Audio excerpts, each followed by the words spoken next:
Good morning and welcome to AP Statistics. This is Tuesday, April 28th. Today we're going to review the two free response prompts from the 2019 AP exam, open-ended. So, first thing is, what we had to do? We had to look at kind of a funky looking histogram and explain in a few sentences what we see. So what's the mnemonic device we always use for describing a distribution? GSOCS, G-S-O-C-S. The G stands for gaps or clusters. Now, in this particular histogram, there were no specific gaps that we could see within the domain. There was volume or frequency for each one of those classes. But there were two clusters, I'd say. Now, you can take either the two highest values as the clusters or the entire two sides separate from that middle low point as clusters. But I would say that a cluster existed between the 150 and 200, as well as the 250 to 300. Looks like it's bimodal. You could also call it definitely symmetric. I wouldn't call it approximately normal. It's not. The peak is not in the center. It's actually lowest point is in the center, but it's definitely symmetric. So far as the outliers, there weren't any apparent outliers because even the extremes had values leading up to them. So there weren't any specific looking gaps to create the outlier. Center, I'd say, is in the 200 to 250 class, right there, dead center in the distribution.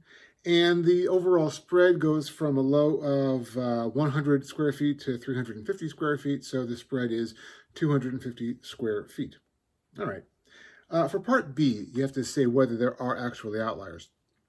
We're going to use the outlier formula, the 1.5 times IQR below Q1 or above Q3 formula.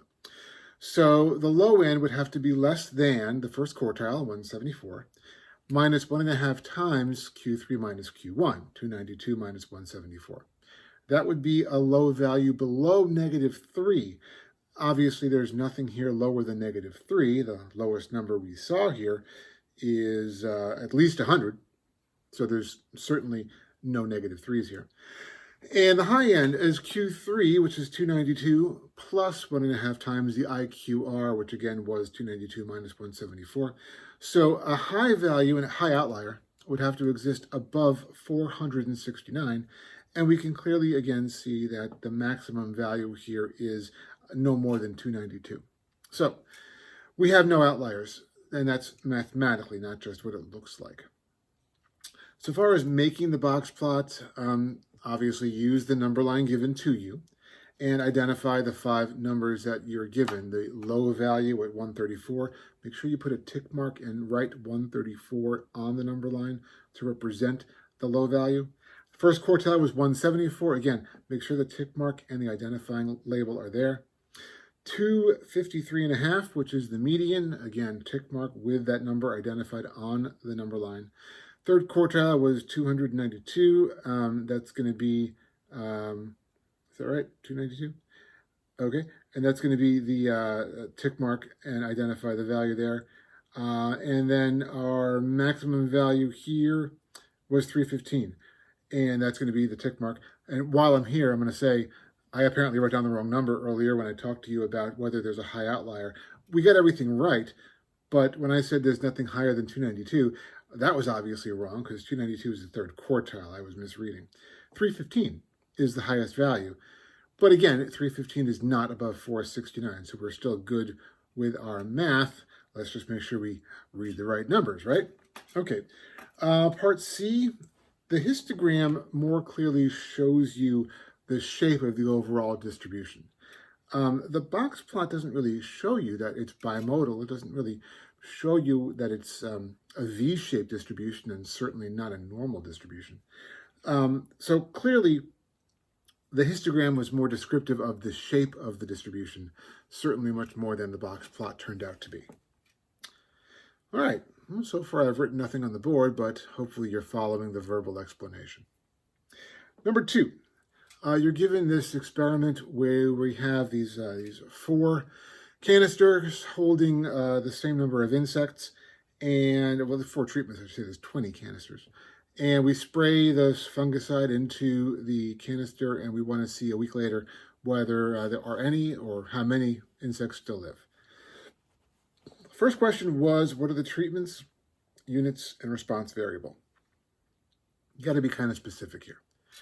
The treatments are the 4 levels or concentrations of the fungicide, specifically 0 milliliters per liter, 1.25, 2.5, and 3.75 milliliters per liter. Those are the treatments we're being assigned. The units. Technically, the units here are the 20 containers and the insects that reside within each one. Not just the insects, but specifically the 20 containers on which we're performing our experiments. The response variable is the number of insects in each container that remain alive 1 week after the application. Got to, again, be specific. It's not just the number of insects that are alive, but more specifically, the number of insects alive per container. Because again, the container specifically was the unit. All right, is there a control group? The answer is yes.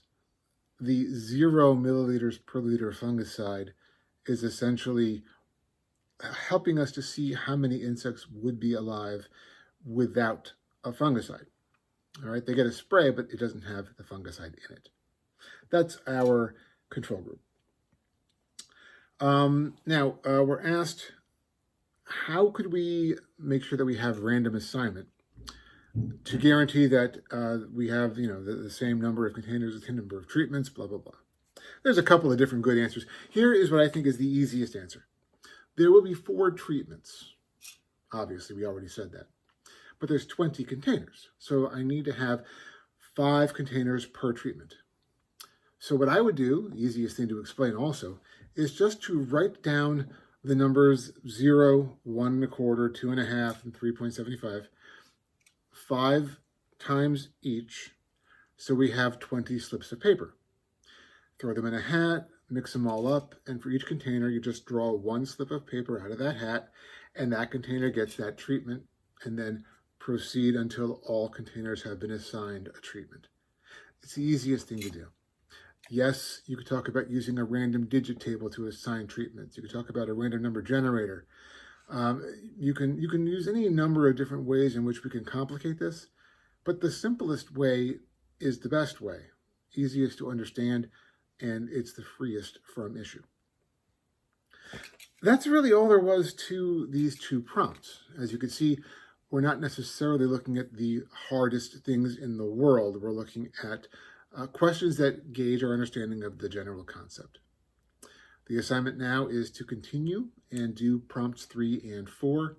Again, send them to me by tomorrow morning, and we'll do the same thing where we will review them again. This does count as a homework assignment, so please get that in early if you could.